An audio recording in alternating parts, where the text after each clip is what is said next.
नमस्कार, जय हिंद। आप सभी का पुनः स्वागत है आपके अपने यूट्यूब प्लेटफॉर्म पर। देखिए दोस्तों, आज जो कि आपने थंबनेल देखा ही है कि अपन आज प्रमुख राजवंश और उसके संस्थापक पढ़ने वाले हैं। बस सिंपल सी बात है कि सिंपल सा टॉपिक है, पहला राजवंश और उसके बाद उसका संस्थापक कौन कौन हुआ। अगर आपके लिए अगर ये टॉपिक जो है आसान है या फिर आपने पढ़ लिया है पहले से तो अच्छी बात है, बड़ी अच्छी बात है। अगर आपने इस टॉपिक को नहीं लिखा है या फिर नहीं पढ़ा है तो इसको आप एक बार वीडियो को देखिएगा। काफ़ी 20 से 25 क्वेश्चन बनेंगे, मैं एडवांस भी बताऊंगा साथ साथ कहीं पे। ठीक है, तो पहले ही क्वेश्चन से शुरुआत करूं, लेकिन यहां से पहले ही बता दूं हर एग्जाम में एक क्वेश्चन जरूर आपका बनेगा। यहां से लिख के ले लीजिएगा कि इस राजवंश का या फिर इस जो है वंश का संस्थापक कौन हुआ। तो दोस्तों ऐसे प्रश्न कई बार बने हुए भी है। तो पहला है यहाँ पर कि हर एक वंश का संस्थापक जो हुआ वो कौन हुआ। दोस्तों ये हर एक वंश जो हुआ ना, ये मगध पर इसने साम्राज्य स्थापित किया था अपना। ठीक है, और इसका जो हुआ ना संस्थापक वो हुआ दोस्तों बिंबिसार। कौन हुआ? बिंबिसार। हर एक वंश का जो संस्थापक हुआ वो बिंबिसार हुआ दोस्तों। और बिंबिसार जो था ये बौद्ध धर्म का अनुयायी था, बौद्ध धर्म का अनुयायी था। ठीक है, तो इसके बारे में आपको जानकारी रखनी है दोस्तों। अगला प्रश्न देखते हैं और अगला टॉपिक आता है नंदवंश। दोस्तों नंदवंश की बात करें तो नंदवंश का जो अंतिम शासक था वो भी अपन देखते हैं, लेकिन उससे पहले हमें देखना है महापद्म नंद। दोस्तों देखिएगा, महापद्म नंद जो है नंदवंश का संस्थापक हुआ था। ठीक है, और दोस्तों देखिएगा इसके बारे में भी आपको ध्यान रखना है। नंद वंश के अंतिम शासक जो हुए वो हुए घनानंद। दोस्तों कौन हुए? घनानंद हुए। ठीक है, तो ये भी आपको ध्यान रखना। जैसे चंद्रगुप्त मौर्य ने जैसे हराकर जो है सभी को पता है मौर्य साम्राज्य की नींव डाली थी। चलिए अगला आता है मौर्य साम्राज्य। ये लो साहब, जैसा कि मैं आपको बता भी चुका हूं, मौर्य साम्राज्य की दोस्तों नींव किसने डाली या फिर इसका जो हुआ कौन हुआ, संस्थापक कौन हुआ? तो दोस्तों चंद्रगुप्त मौर्य हुआ। चंद्रगुप्त मौर्य हुआ दोस्तों। चंद्रगुप्त मौर्य की बात करिए, जो गद्दी पर बैठा ये कब बैठा? तो दोस्तों आपको ध्यान होना चाहिए 322 ईसा पूर्व में जो है ये गद्दी पर बैठा दोस्तों। ठीक है, और बात करें कि ये किस धर्म का अनुयायी था तो दोस्तों जैन धर्म का अनुयायी था ये। ठीक है, कौन? चंद्रगुप्त मौर्य दोस्तों, जैसा कि आप देख पा रहे हैं। और दोस्तों चंद्रगुप्त मौर्य की बात करें तो दोस्तों इसे जो है ना जस्टिन ने चंद्रगुप्त मौर्य को सेंड्रो कोटटस भी कहा है, और जिसकी पहचान की बात करें तो विलियम जोन्स ने चंद्रगुप्त मौर्य से की है। ठीक है, चलिए नेक्स्ट क्वेश्चन आता है गुप्त वंश। दोस्तों गुप्त वंश के बारे में अगर हम बात करें तो यहां पर दो प्रश्न बनते हैं दोस्तों गुप्त वंश के। ठीक है, गुप्त वंश के संस्थापक की बात करें तो दोस्तों इसका संस्थापक है श्रीगुप्त। कौन है? श्रीगुप्त है, लिख लीजिएगा श्रीगुप्त है। दोस्तों इसकी स्थापना की बात करें कब की थी स्थापना? 240 ईस्वी में इसकी स्थापना की थी, ईस्वी में। ठीक है, 240 ईस्वी में। और ये रहा था दोस्तों 240 से किसकी बात करें? श्रीगुप्त की बात करें, ये रहा था 240 से 280 ईस्वी तक रहा था दोस्तों। ठीक है, और दोस्तों श्रीगुप्त का जो उत्तराधिकारी हुआ था ना वो हुआ था घटोत्कच। ठीक है, कौन हुआ था? घटोत्कच हुआ था दोस्तों, याद रखना। और एक गुप्त संवत जो होता है यहाँ पर, गुप्त संवत दोस्तों। ठीक है, गुप्त संवत की जो स्थापना की बात करें या फिर शुरुआत की बात करें तो की थी चंद्रगुप्त प्रथम ने। ठीक है ना, चलिए आगे बढ़े दोस्तों। और अगला आता है पाल वंश। और दोस्तों पाल वंश की बात करें तो ये स्थापना की थी पाल वंश की गोपाल ने दोस्तों। गोपाल नामक जो हुआ था शासक, इसने जो है पाल वंश की स्थापना या फिर पाल वंश की नींव जो है डाली थी।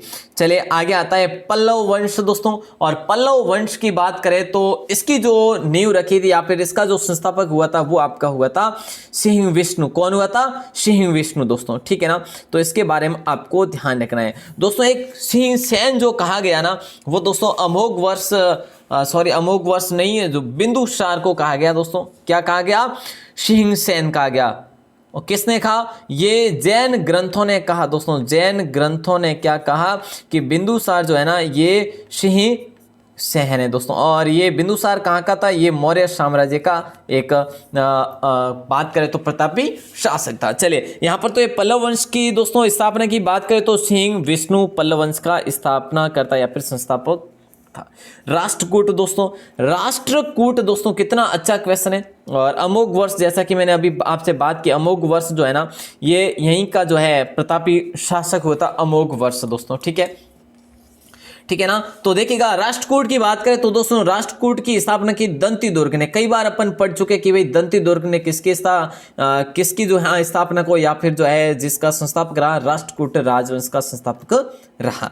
क्लियर। चले आगे बढ़े तो दोस्तों चालुक्य वातापी वंश, यहां पर अपन पढ़ चुके दोस्तों, संस्थापक केवल यहां पर पढ़ रहे हैं, बाकी ये सारे राजवंश अपन ने पढ़ भी लिए हैं। ठीक है ना। तो देखिए चालुक्य वातापी वंश की बात करें तो इसकी दोस्तों स्थापना की थी पुलकेशिन प्रथम ने। दोस्तों किसने की थी? पुलकेशिन प्रथम ने की थी। तो ये जो है अपन पढ़ भी चुके हैं दोस्तों, और इसके बारे में आपको जानकारी रखनी चाहिए। ठीक है ना। चलिए और दोस्तों देखिएगा अगर हम बात करें यहीं पे एक और जो चालुक्य है वो क्या नाम से है, वो है दोस्तों वातापी। तो ये हो गया। एक है कल्याणी चालुक्य है दोस्तों, कल्याणी चालुक्य है दोस्तों।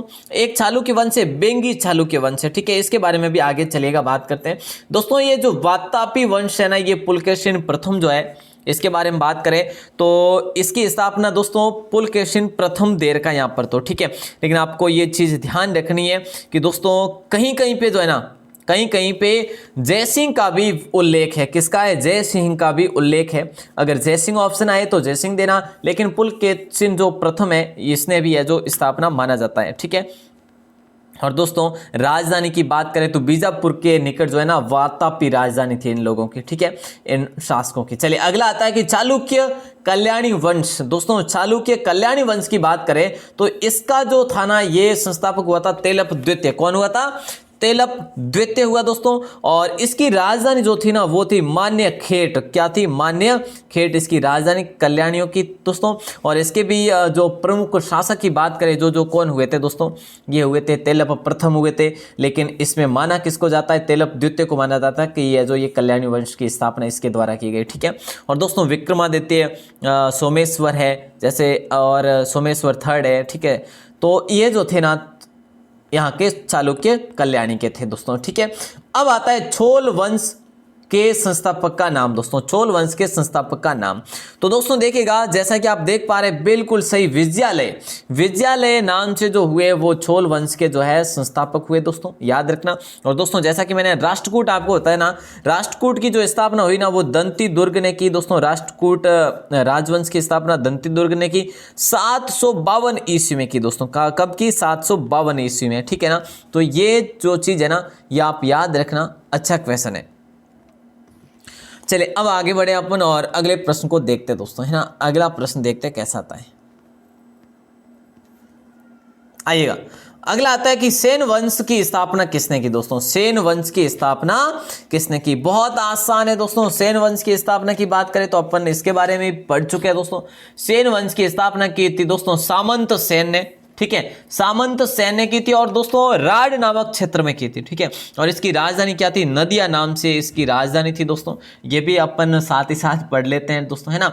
चले और दोस्तों लक्ष्मण सेन जो था ना ये बंगाल का हिंदू शासक था, अंतिम हिंदू शासक था जो सेन वंश का था, जिसका नाम था लक्ष्मण सेन दोस्तों। ठीक है, कौन था? लक्ष्मण सेन। सेन वंश का भी अंतिम शासक को, या फिर जो है बंगाल का भी हिंदू अंतिम शासक को। गुर्जर प्रत्यार वंश दोस्तों, यहां पर भी दो प्रश्न बनते हैं। एक आपने देखा होगा कि सर हमने तो हरिश्चंद्र देखा, एक आप बताएंगे कि नागभट्ट प्रथम देखा। दोस्तों दोनों चीजों को याद रखना। गुर्जर प्रत्यार वंश के जो है ना ये एक तो हरिश्चंद्र भी कहा जाता है, एक नागभट्ट द्वितीय को, लेकिन जो ज्यादा तथ्य जो माने है ना वो है आपके नागभट्ट प्रथम के दोस्तों। ठीक है ना, तो इसका आप ध्यान रखेंगे। और गुर्जर प्रतिहार दोस्तों ये अपने राजस्थान में, कहां पर दोस्तों? राजस्थान में जोधपुर पर सबसे पहले मारवाड़ पर इस शासकों का शासन हुआ करता था। ठीक है, चलिए आगे बढ़े और अगला प्रश्न आता है चौहान वंश, या फिर दोस्तों इसे चाहमान भी कह सकते हैं आप। क्या? चाहमान भी कह सकते हैं। तो चौहान वंश का दोस्तों जो संस्थापक हुआ वो तो सभी को पता है कि वासुदेव हुआ दोस्तों। ये कहाँ का था? ये अजमेर का था दोस्तों। कहाँ का था? अजमेर का था। अच्छा क्वेश्चन है दोस्तों। और ये जो था ना दोस्तों इसकी जो प्रारंभिक राजधानी थी ना वो अहिचित्र थी। कौन सी थी? अहिछत्र थी दोस्तों। ठीक है ना। और बाद में दोस्तों जो इसी का जो प्रतापी शासक हुआ अजय राज दोस्तों, अजय राज द्वितीय जो हुआ अजमेर नगर बसाया उसने दोस्तों, है ना। चलिए आगे बढ़ेंगे और अगले प्रश्न को देखेंगे। चंदेल वंश की स्थापना किसने की दोस्तों? चंदेल वंश की स्थापना किसके द्वारा की गई? दोस्तों देखिएगा अगर बात करें प्रतिहार साम्राज्य के पतन के बाद बुंदेलखंड की भूमि पर चंदेल वंश का स्वतंत्र राजनीतिक जो है इतिहास प्रारंभ हुआ, ठीक है ना। और दोस्तों अगर हम बात करें चंदोल वंश का जो संस्थापक हुआ 831 में नन्नुक नाम से एक राजा हुआ। इसकी राजधानी दोस्तों क्या थी? खजुराहो थी। इसकी राजधानी कौन सी थी? खजुराहो। आज कहां पर है दोस्तों? एमपी में है, ध्यान रखना है, अच्छा क्वेश्चन है दोस्तों। आगे बढ़े क्या, अगले प्रश्न को देखते हैं दोस्तों। और चंदेलों का जो अंतिम शासक था ना वो था परमीदेव दोस्तों। कौन था? परमर्दी देव था अंतिम शासक चंदेलों का, ठीक है, जो कि 1202 में था दोस्तों लगभग। और फिर आगे बढ़ते हैं दोस्तों, अगले क्वेश्चन को देखते हैं। और अगला आता है गुलाम वंश दोस्तों। गुलाम वंश की बात करें तो कुतुबुद्दीन ऐबक ने गुलाम वंश की स्थापना की थी। किसकी? गुलाम वंश की दोस्तों। ये क्वेश्चन बड़ा अच्छा है और इसको भी आप अच्छे से ध्यान रखना। गुलाम वंश की स्थापना जो की ना दोस्तों, ये किसके द्वारा? कुतुबुद्दीन ऐबक के द्वारा की गई, ठीक है, याद रखना। चलिए अब देखिएगा दोस्तों, यहां पर जो और भी प्रश्न बनते हैं ना, और आइएगा आगे बनाते हैं। खिलजी वंश दोस्तों, खिलजी वंश की स्थापना की बात करें, ये इसका जो संस्थापक हुआ ना खिलजी वंश का, वो हुआ जलालुद्दीन फिरोज खिलजी दोस्तों। अगर बात करें इसका जो खिलजी वंश का जो शासन रहा था ना, ये आपका रहा था 1290 से 1320 तक रहा था, है ना। तो ये चीज आप ध्यान रखेंगे, 1290 से 1320 तक खिलजी वंश का यहाँ पर रहा था शासन दोस्तों, ध्यान रखना। क्वेश्चन बड़ा अच्छा है। अब देखिएगा दोस्तों यहाँ पर और क्या बनता है, और देखिएगा अपन ने दोस्तों ये तो देख लिया, ये मैंने आपको इसमें कुतुबुद्दीन ऐबक ही बताया ना, केवल गुलाम वंश का दोस्तों। गुलाम वंश की स्थापना कुतुबुद्दीन ऐबक ने की, लेकिन कब? तो दोस्तों 1206 ईस्वी में की, ठीक है। कब की? 1206 ईस्वी में। वह गौरी का गुलाम था दोस्तों, जो कुतुबुद्दीन ऐबक था ना, ये गौरी का गुलाम था, ठीक है ना। तो याद रखना, अच्छा क्वेश्चन है। और इसी कुतुबुद्दीन ऐबक ने दोस्तों अपने जो राज्याभिषेक की बात करें तो जून में राज्याभिषेक किया था 1206 में। चलिए यहाँ पर ये खिलजी वंश भी हो गया। अब आपका आ जाता है तुगलक वंश, और तुगलक वंश की स्थापना की बात करें तो ये की थी गयासुद्दीन तुगलक ने दोस्तों। और तुगलक वंश का देखिए पहले रहा था खिलजी वंश, देखिए दोस्तों सबसे पहले आया गुलाम वंश, ठीक है, उसके बाद आया खिलजी वंश, उसके बाद आया आपका तुगलक वंश, ठीक है ना। तो ऐसे आपको सीरीज वाइज जो है याद रखना, सीरियल वाइज। तो तुगलक वंश की बात करें तो 1320 से 1398 तक इसका शासन रहा था दोस्तों, ठीक है। और अगर हम बात करें ये जो है ना, इसको दोस्तों तुगलक गाजी गयासुद्दीन तुगलक कहते हैं, ठीक है। तुगलक गाजी गयासुद्दीन तुगलक या फिर गाजी मलिक के नाम से भी कह सकते हैं, गाजी मलिक भी इसे कह सकते हैं दोस्तों, ठीक है। और ये आया था खुसरो खां को पराजित करके 5 सितंबर 1320 को ये जो यहाँ पर शासन किया था इसने दिल्ली पर। ये सिंहासन, दिल्ली सिंहासन की बात करें तो ये बैठा था 8 सितंबर को दोस्तों। कब बैठा था? 8 सितंबर को दिल्ली सिंहासन पर बैठ गया था 1320 में। अच्छा आगे बढ़े, अगले प्रश्न को देखते हैं दोस्तों। और अगला आता है सैयद वंश की स्थापना किसने की थी दोस्तों? सैयद वंश की स्थापना की बात करें सैयद वंश की, तो दोस्तों सैयद वंश का अपन बात करें तो ये जो है ना 1414 से 1451 तक इसका शासन रहा था इस वंश का दोस्तों, ठीक है। अगर यहां पर पूछा जाए कि इसकी स्थापना किसने की, तो खिज्र खान ने इसकी स्थापना की दोस्तों, है ना। और इसने सुल्तान की उपाधि न धारण कर अपने आप को रैयत ए आला की उपाधि धारण की। क्या की? रैयत ए आला की उपाधि धारण की दोस्तों। इसने अपने आप को सुल्तान नहीं कहा, इसने कहा कि मैं रैयत ए आला हूं, और इसने अपने आप को इतने में ही खुश रखा। और दोस्तों जो खिज्र खां था ना, ये तैमूर लंग का सेनापति था। किसका था? तैमूर लंग का सेनापति था। हमें याद रखना है सैयद वंश का जो संस्थापक था वो खिज्र खान था।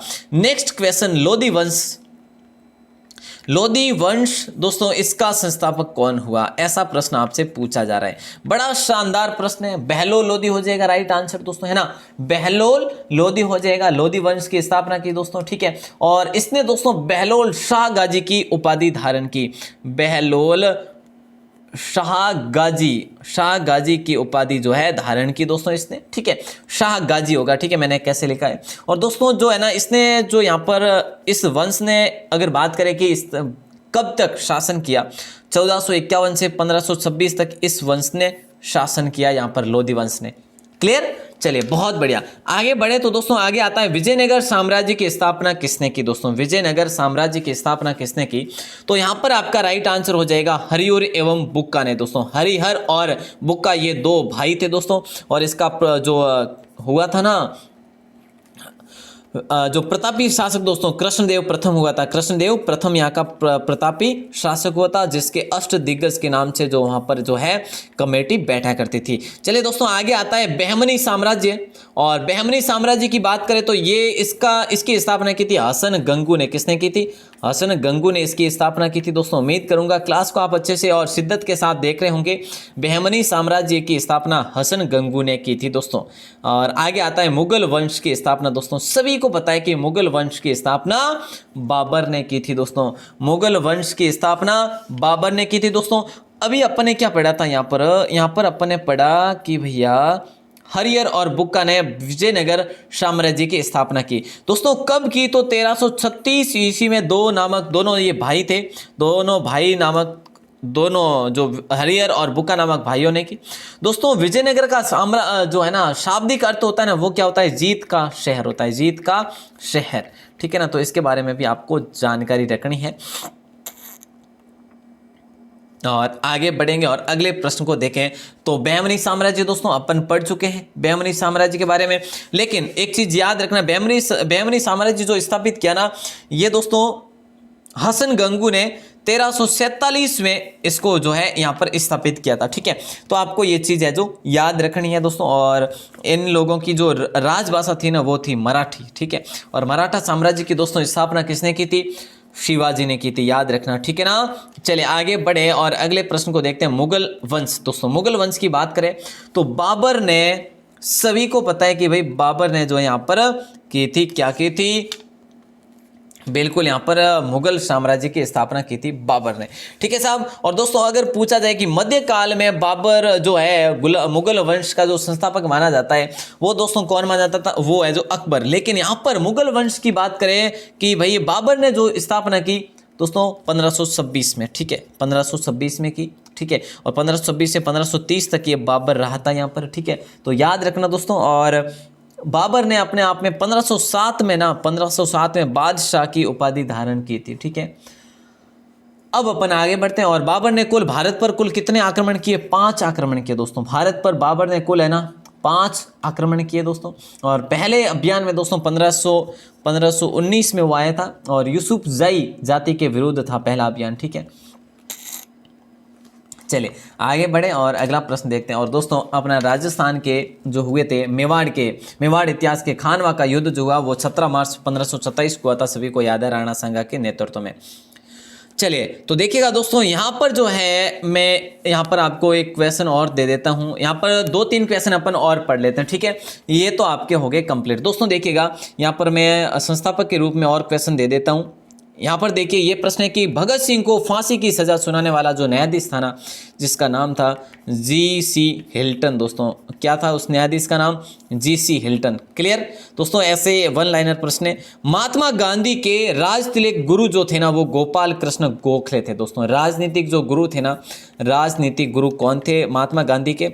गोपाल कृष्ण गोखले थे दोस्तों। क्लियर, चलिए। और दोस्तों किस एक्ट को बिना अपील, बिना वकील तथा बिना दलील का कानून कहा जाता है? तो दोस्तों बड़ा अच्छा प्रश्न है, किस एक्ट को बिना अपील, बिना वकील तथा बिना दलील का कहा जाता है?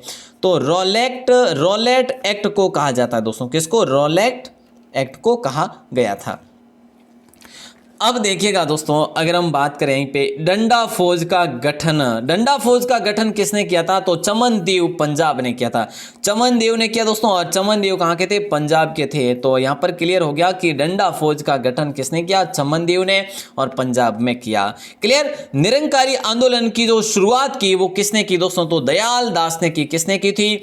दयाल दास ने की थी दोस्तों। राजस्थान के कुछ एक अपन बात करें ना कि भाई राजस्थान में जैसे कि मेवाड़ की बात कर लेते हैं। यहाँ पर अपन संस्थापक पढ़ रहे थे ना, चलिए ये भी बात कर लेंगे। अच्छा देखिएगा, सबसे कम उम्र में फांसी की सजा पाने वाले जो क्रांतिकारी थे ना, वो क्रांतिकारी कौन था दोस्तों? नाम बताइएगा। खुदीराम बोस था। कौन था? खुदीराम बोस था दोस्तों। आगे बढ़ते हैं और अगले प्रश्न को देखते हैं। और अगला जो लास्ट क्वेश्चन मैं आपको दे दूं, जलियांवाला बाग हत्याकांड के विरोध में केसर-ए-हिंद की उपाधि लेने से किसने मना कर दिया था? जलियांवाला बाग हत्याकांड के विरोध में केसर-ए-हिंद की उपाधि लेने से किसने मना किया? तो वो थे महात्मा गांधी दोस्तों। कौन थे? महात्मा गांधी।